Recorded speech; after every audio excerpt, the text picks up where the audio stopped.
Hello everybody, welcome to this edition of the Coaching Conversation. In this series, we're looking to help business owners, business leaders see how coaching can help them and their teams be the people they want to be, achieve the things they really want to achieve in their life. We also aim it at fellow coaches. What we're really looking to do is to show them our experiences and hope that inspires them and helps them develop their own skills and practices. I'm Whiley. I've been coaching business leaders and business owners around the world for the last 2 decades. Nothing more to say now other than get ready, get comfortable. Here comes this edition of the Coaching Conversation. Hello everybody and welcome to our webinar this afternoon. And as I say, on that thorny subject of work and life balance. What's this all about? What brought this about? Well, it is this thorny subject, and it's something that has appeared very, very frequently in all of the coaching programs that we run over the years. And it's the sort of thing that really gets in the way of people not only performing well in their careers, but also enjoying their life more generally. And sometimes, unfortunately, as we all know, that can spiral into something much more serious and unpleasant for people. Nuala and I have worked together for a number of years, and we have a background that really has exposed us to all of these issues of work-life balance, both on a personal level. We've all had to manage our own work-life balance, but at the same time, we've worked with a wide variety of people in our different capacities. And we've seen this in real life as the problem that it can be. Now, as far as the pandemic is concerned, it seems to have brought it to the fore. It seems to have made it easier for people to talk about it. It seems to have made it a subject that is no longer as taboo as it might once have been. And that's obviously a good thing. And as coaches, it makes our life that much easier. But nonetheless, it's a subject which has been around a long time and it isn't new and wasn't caused by the pandemic. So during the webinar, we're going to break it up into 4 little parts. As coaches, how do we find the problems of work-life balance appearing for our coachees? And as we examine that with them, what are the things we find most common that are causing the problem? And then the sorts of work that we do with our coachees to help them make the best of the situation and hopefully restore balance back into their life.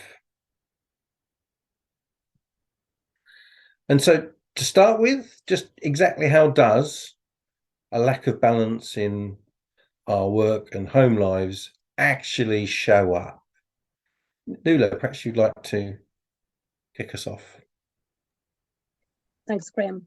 Yes, so the effects of an imbalance in our work and personal lives is not always that obvious or apparent, at least initially. It can show up in many different ways. And we don't get a notification on our iPhone to say you've got an imbalance in your work life. So how does it present itself? It can be through an unhealthy organisation culture where there can be blame and finger pointing to other people or other departments. And that generally occurs when people are under pressure. And it's not necessarily from the actual work itself, but maybe by aspects of that organisation culture and unhealthy habits within that organisation culture. There might also be a fear of failure, and that might come from a lack of confidence. And sometimes we can work extra hours to try and compensate for that lack of confidence. And it might be that there's a lack of psychological safety throughout the organisation. Do we feel that we cannot try new things that we must not fail and therefore work more hours to compensate and make sure that we've got ourselves covered in case of the consequences of not having everything done. There's also imposter syndrome. So sometimes coachees will present this as worry about what other people in the organisation think of them, worry that they don't deserve that leadership or management role. And sometimes they might feel that they're not experienced enough or qualified enough to be in their current role. So that's imposter syndrome. And it's quite common among high-performing individuals who push themselves, or indeed through maybe other people identifying the talent that they have and tapping them to be promoted to that next level or that managerial role. And one of the most difficult things that we as managers can come across is being within a team and a member of that team or peer group, and then having to lead that team and ask your now direct reports to carry out tasks. So that can be very challenging. And what I do with coachees in those scenarios is I ask them to take time to reflect how they have got that position. And the chances are that they have been through quite a rigorous vetting process. They've probably already proven their worth through delivery of tasks, through delivery of results. And they're probably already credible with their peers that they're so worried about impressing. There might be an unreasonable boss. Is there demands? There are numerous demands. And is there a lack of appreciation for a workload that you've already got? Is there a boss who will pass work over regardless of thought in terms of the workload that an individual already has? And then, of course, customers. Sometimes there can be a commitment made to customers where the timelines are unrealistic. And therefore, we can find ourselves in a situation where we're working long hours into the evenings or over the weekends to make sure that we can deliver on that. And what I'd encourage people to do in that circumstance is develop good rapport with customers, try and get close to them even if it's another department that's responsible for that relationship, perhaps a sales department. But if you're able to engage with those customers and explain the detail of the work that's required to deliver the piece of work that's to the standard that they expect, what actually needs to go on behind the scenes and the time that that's likely to take to alleviate some of the pressure. And then there's some signs of an imbalance in work life which are more obvious. And that can be the long work hours. Are we working extra hours? Is that ingrained in the organisation that we belong to? It might be that there's a theme of being in before the boss and going home after the boss. So unhealthy habits. Is there an endless job list where you feel that more and more jobs are being passed your way and nothing's actually kind of getting off your list? You're not getting anything off your list, but there's more and more coming your way. Other signs can be the strangled relationships at work. And that might be because people are under pressure that they offload work very quickly to other people because they're struggling themselves. And then, of course, there's the guilt of being absent from relationships in our home life and our family life.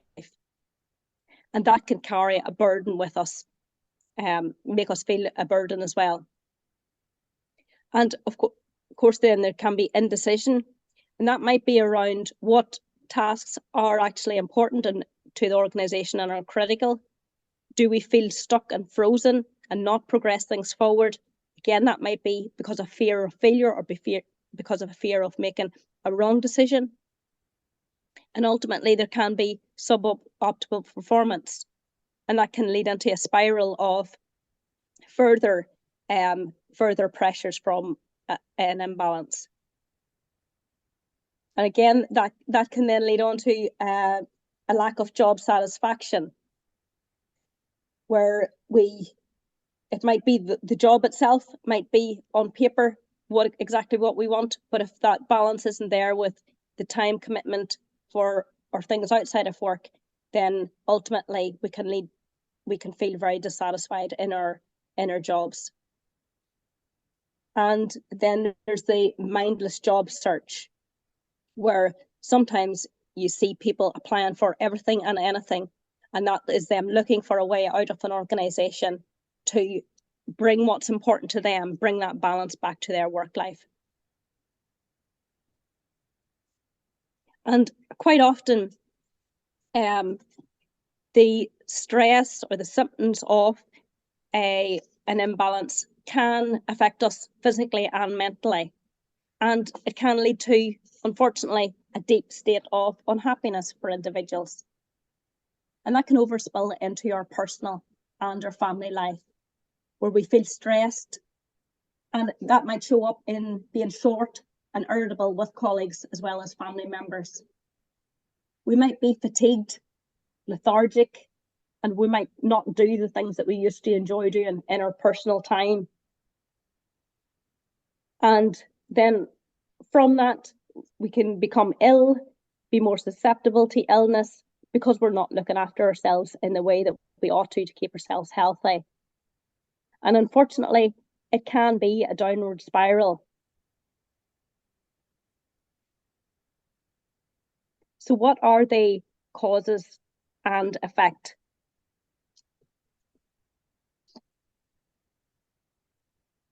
So in most cases, there are a number of factors which can lead to an unhealthy work-life balance. So a poor management of expectations, where are we taking responsibility for managing expectations of others, and are we agreeing to what's realistic and achievable? Do we have an unbridled ambition? Are we over-ambitious in terms of our own abilities? Are we putting ourselves under additional pressure that way? And can we say no?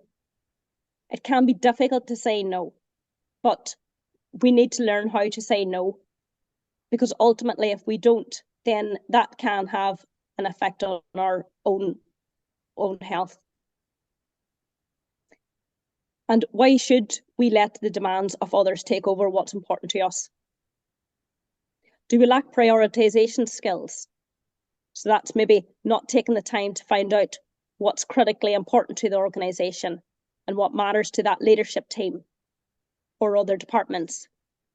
We might not feel that we're able to say, if we have only time for 2 out of the 3 tasks that we have or projects, then we are ultimately working additional hours to try and get everything done. And that's not always achievable.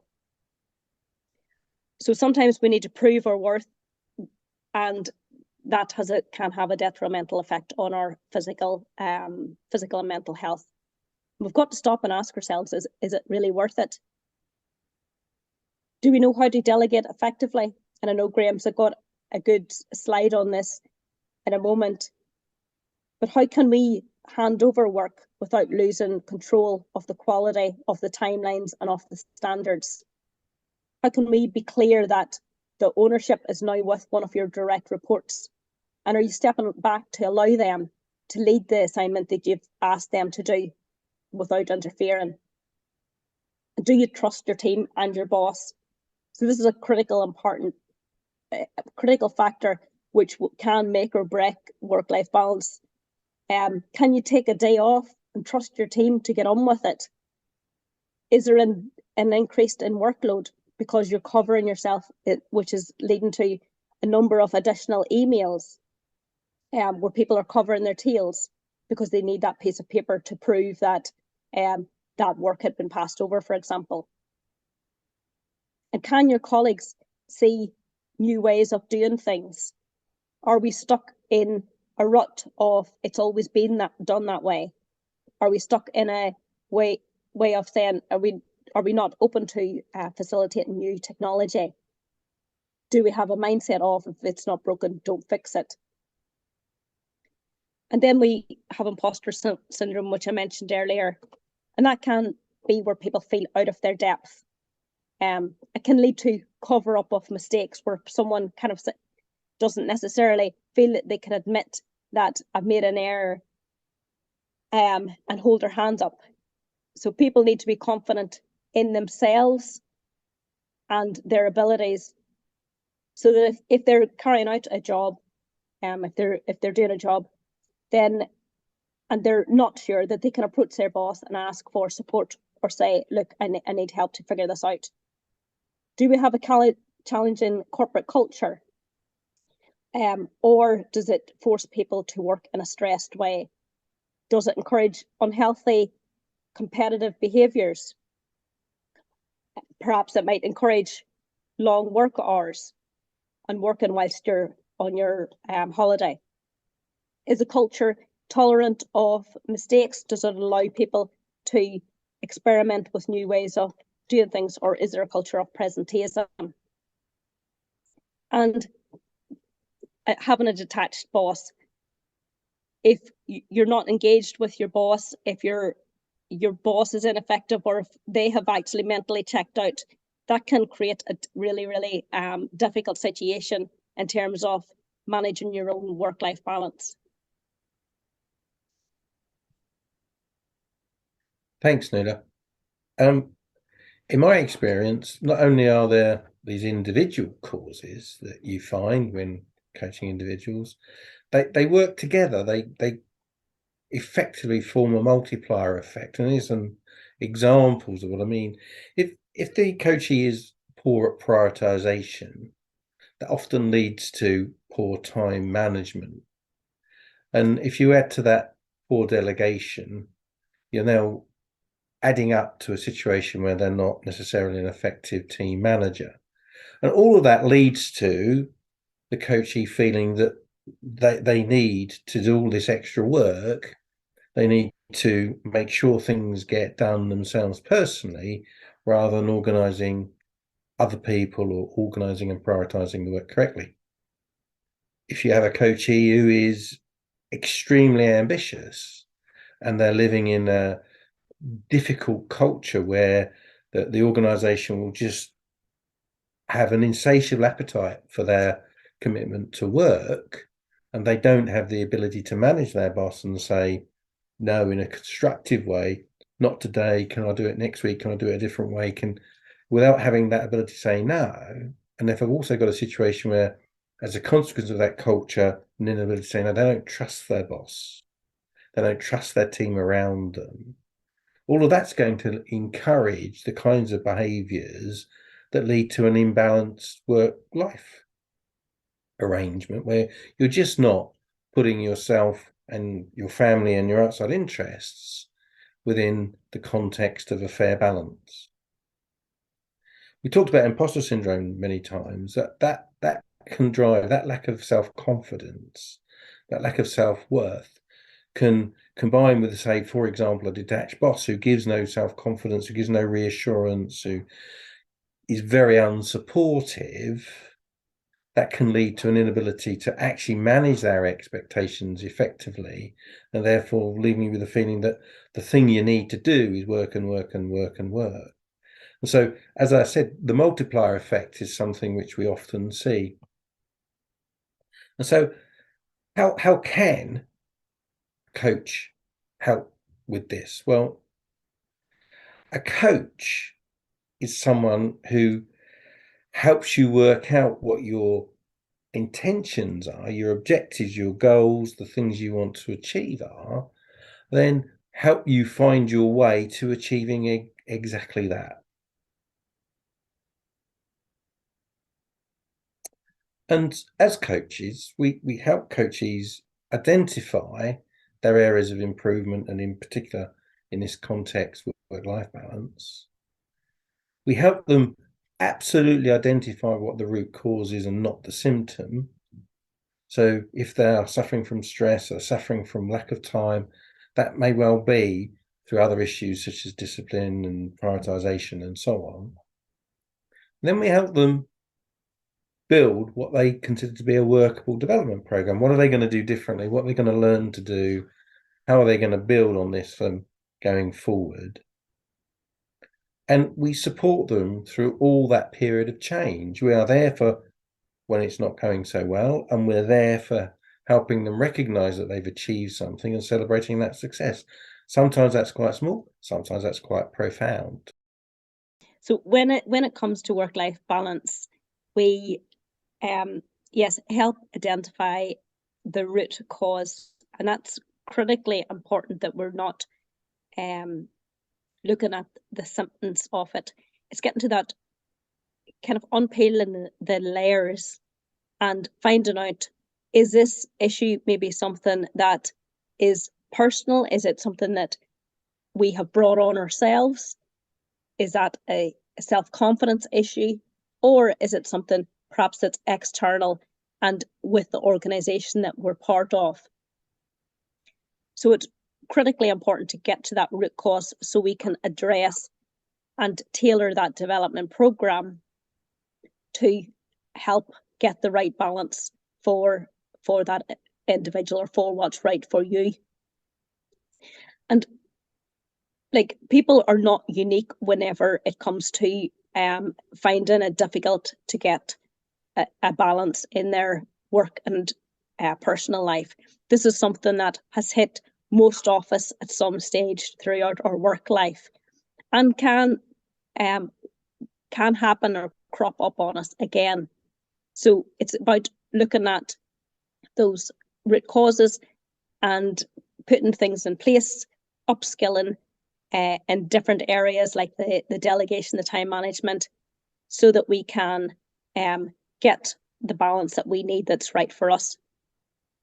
So we also help challenge individuals so they can get a really clear focus on the balance that's what right for them. So that might be a 10-hour day, or on occasion a longer day, but it shouldn't always be like that. So it's kind of what is acceptable to them to help them work towards that. And as it says, developing new skills and behaviours. How can we say no? How can we actually delegate effectively so that it doesn't bounce back or boomerang back to us, and make sure that that is handed over? How can we prioritize the work that's important, that we must retain, versus the work that can be delegated to our team? And we help coaches keep a track through the challenges so that it helps them break the cycle that they're in. They take decisive action, they upskill, and it probably will need a mix of coaching and mentoring to get them to the stage and that is correct for them. One of the aspects of coaching that, particularly when it comes to work-life balance, I've found really useful is to have some tools available to offer to the coachees that they might not otherwise have. That is more of a mentoring role. It's a training role rather than a coaching role, but mixed in with good old-fashioned coaching, I think it can work really well and accelerate their progress. So I'll go through some of these with you. We have work on prioritizing work. We got ways of helping them understand how to be good at delegation. We've got some particularly strong tools around time management. So I'll start with the Johari window on prioritizing work. It's called a Johari window if you're not familiar with it, because it looks like 4 panes in a window. And everybody's got a job list. However long, however short, everybody's got a job list. And if you stopped right now and you took the time, you could put each of those items on that job list into one of those 4 boxes. Top right corner, urgent and important. Clearly, that's the priority area. That's where you need to be spending your time right now to get that off your desk and away and completed. People might then think that the next step is to do the important but not urgent, but really that's not the case. The next thing to be working on is the urgent but not important, because it might not be important to you, but it might be important to somebody else, and it's certainly urgent. The sooner it's away, the sooner it's done, the easier it is for you to get back in control of the whole of your job list. And then there's the important, not urgent. You've got work, it's come at you, and you know you got to do it, you know it's important, but they don't need it right now. You can put it in that box and you can forget about it for a little while at least. And then you've got the not urgent and not important. You shouldn't even be doing this kind of work. You shouldn't even be thinking about this kind of work. This is absolutely what needs to be being delegated or rejected. And so if you take your job list and you just take the time to categorize it right now into those 4 areas, you will naturally be concentrating on the things that really matter. And it won't look like an endless job list. It will look like a job list that you have control of. It will look like a job list that you know exactly how you're going to tackle. And the pressure comes off you to just keep soldiering on. The other point about this tool is as work comes at you, you can schedule it according to this level of prioritization. If it is urgent and important, you can readjust what you're doing to tackle it straight away. If it's important but not urgent, you can kick it down the road. You can schedule to do it next week, next month. Obviously, over time, it will move into the top right-hand corner if you don't deal with it adequately. And if it's not urgent, it's not important, don't commit to doing it. Give it to somebody else. Now, if it's urgent but not important, do your best to get rid of it as quickly as you can. Now, I have a job list. It's actually a diary. When work comes to me, I allocate it to a day. I look at this through this lens and I put it next week, tomorrow, the month after. And I not only say when I'm going to do it, I say the amount of time it's going to take me. And so my job list, which isn't really a diary, is in a diary, is how I can manage my time and feel completely in control of my time. And because I'm doing it this way, I never feel that I'm swamped with work, because if I can't physically do it in the time that's required, I've got to delegate it. Which moves me on to, what does good delegation look like? Many of the coaches we work with, particularly if they've been recently promoted, don't really understand what delegation is or how to view delegation in terms of managing their own workload and their own time.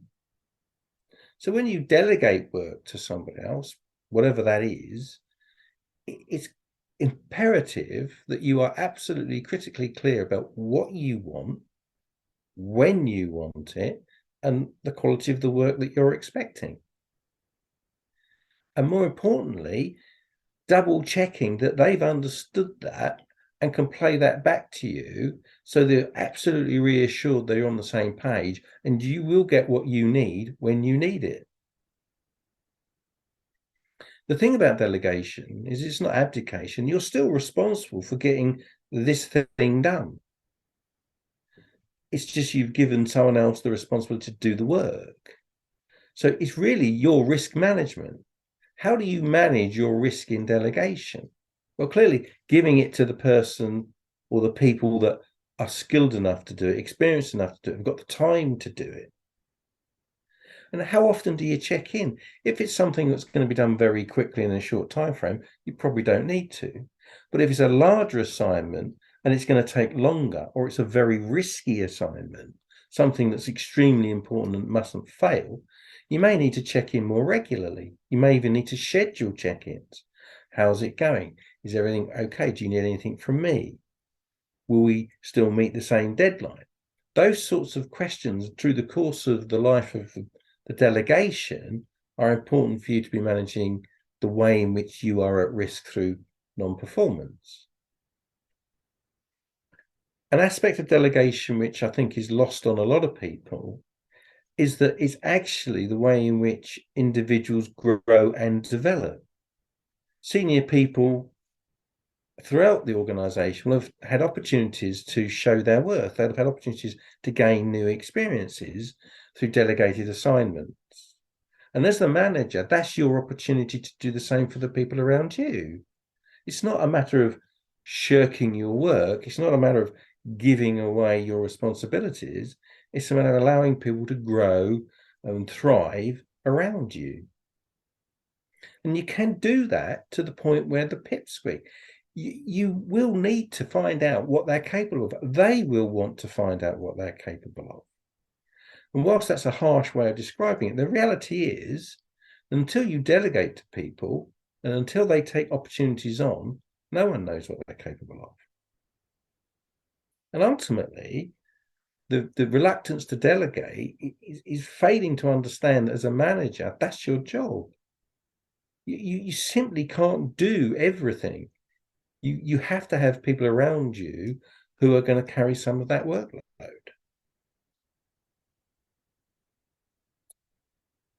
If we can combine prioritization and good delegation with good time management, we're a long way down the road to improving work-life balance. And good time management is really about ruthless prioritization. I'm going to put my time into these things because they're important and they're urgent. I'm going to delegate these things because I don't need to be doing them. If you can be absolutely determined around those things on an ongoing basis, that's the start point. But you can also be in control of your time with detailed planning. As I explained with my diary, for example, I know what I'm going to be doing on the assignments I've got, the work that I've got that's come to me, because I've allocated it to the various days in my diary. But I can also do that on a daily basis. Each night, I can look in my diary and I know what's in the schedule for me to do tomorrow. So when I finish tonight, I can have planned my day tomorrow, knowing I'm fully in control and I'm going to cope with everything that's needed. So I know that I don't need to work excessive hours because I've made arrangements to cope with all of that workload. And of course, during the course of the day tomorrow, things may happen that aren't anticipated. That phone call that took too long, that unscheduled meeting you got dragged into. But even though that's happened, you're in control of what's happened because you know what price you've paid against the job that you were intending to do. And again, you can adjust that in real time, either by further delegation or speaking to someone saying, I'm sorry, I've been diverted. Can I have a rain check on some work? Whatever it takes, you're still in control. And that's the big word here, control. Work-life balance is often out of balance because you're just trying to satisfy a demand and you're trying to prove yourself in a way that's not very realistic and certainly not very healthy. So if you are in control of your time management, you're in control of prioritization and delegation, you're virtually all the way towards a work-life balance.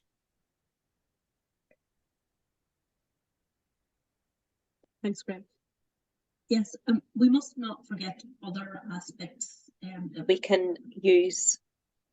So it's really important to take time to celebrate success and our achievements. So when we apply some of the tools and techniques that Graham has gone over, we should recognize or should take time to reflect and recognize when we have actually made improvements and taken steps towards where we want to get to. And we also need to recognize toxic cultures and work cultures where it might be that it's outside of our control. It might be that we need to remove ourselves from that environment if we cannot change it. And that can show up in a multitude of ways. If it's really, really deeply ingrained in the organization, we may not be able to change it, and we need to recognize that. And of course, learning to say no is another tool that we should use. Sometimes it can be simply no, that's not realistic or achievable, or no, can you perhaps ask someone else to do that? And that's about, whilst it's uncomfortable for most of us to say no, but that's about protecting yourself And then it's taking action to breaking step. So that is doing something that's different from what we normally are doing. If we are stuck in a rut of an imbalance and we're in this vicious cycle, what can we do differently? What decisive action can we take, or spontaneous action can we take? That might be something as simple as going for a meal on a Friday night instead of cooking, or getting a takeaway. But it's just something that's different for you to kind of say, this is the point where I'm going to change. This is the point where I'm actually going to take control. And it's just breaking out of that what's norm, or that unhealthy habit. So as coaches, really our primary function for people that we're working with who have got a lack of work-life balance is to help them break that cycle. It's to help them get back in control of what they really want from work and what they really want from life, and give them the opportunity to work it out for themselves and the tools to hopefully get them on that journey. And as coaches, we can make them realize they're not alone in this. It is much more common than anybody would like to admit. And yet there are ways forward from here, and they will return, should they choose to being back in control of their life. So there we are. That's how we coach work-life balance, and happy to take any questions. Thanks, Graham. Yeah, I've got a few questions here for you. So the first one, is there really such a thing as work-life balance?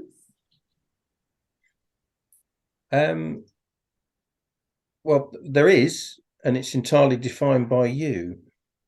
If you are very happy working 10 hours a day, 7 days a week, then that's your work-life balance. That's great. If you want to mix more social things, or a sporting ambition, or a travel ambition, or a hobby ambition alongside your career, then what that looks like is entirely personal to you. And it's not necessarily fixed. It can change over time. As people have families, their priorities can change. As their families age, those priorities can change. And so work-life balance is entirely personal, and it's entirely as you choose from time to time. So are you really saying that it's all in our own hands, that it's down to our own self-discipline? Largely. In the end, if you work for an unreasonable organisation that just sucks everything you can possibly give and accepts nothing than 200% commitment, you're in a very, very difficult scenario, and you've got to think very carefully about, is that really where you want to spend your life? If you working in an organisation where the culture is really toxic and there's an awful lot of pressure, and the only way you can protect yourself is by double checking everything, or making sure you send all those covering emails Nuala talked about, you've got to start to ask yourself, is that really what I want? However, for most of us, in most situations, we can materially improve our work-life balance, and it is about taking responsibility for it for ourselves. Thanks, Graham. So I've got a question here from one of our attendees. It's called Tom, and he says, how would you recommend doing this when you are a one-man band, i.e. with nobody to delegate down to? Tom, that's a really good question. Well, I suppose at the end of the day, as a one-man band, there are only so many hours in the day. There's only so much you can do. How much do you want to do? And is this a permanent situation, or is this a temporary peak? And again, I think it's back to, what do you want by way of work-life balance, and how much discipline do you have in managing your time and prioritizing your work? And what kind of relationship do you have with your clients that are driving these demands? It's a matter of choice, ultimately. It's a matter of recognizing the pressure that you're under and is it sustainable? Do you want to sustain it? And if not, what changes can you make? I hope that helped, Tom. Thanks, Graham. And finally, how important is the organisation's culture to allowing work-life balance? Nuala, do you want to answer that? Yeah, it's critically important. So organizations are starting to are hopefully starting to realize how important this is. And yes, COVID has brought it on, but equally the younger generations coming through the workforce now are putting more and more of an emphasis on or are forcing organizations to put more and more of an emphasis on people's well-being and their work-life balance. So it's important that organizations get it right.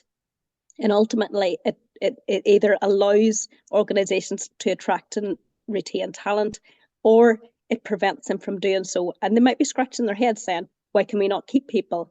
But they have to really look at what culture that they are putting out there for their employees, and are they facilitating the demands of their employees?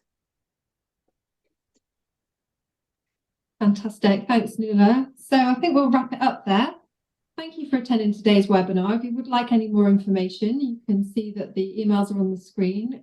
So for Nuala, it's nkelly@newculture.co.uk, and for Graham, it's gwiley@sagegreen.com. You can also take a look at the websites, theexecutivemindset.co.uk and New Culture, that's nuculture.co.uk. Thank you very much for attending, everybody, and we'll see you again at next month's webinar. Bye. So there you have it. That was the latest edition of the Coaching Conversation. Hope it was useful. Hope it did what it was meant to do for you. If you want any more information about our coaching practice, it's at the executivemindset.co.uk. While you're there, you can book your own free session, which will give you a much deeper insight to what coaching can really do for you. If you enjoyed the session, please give us a good rating. And if you want to reach out for further information, do email me at theexecutivemindset@sagegreen.com. That's about it for this time, and look forward to seeing you next time. Bye.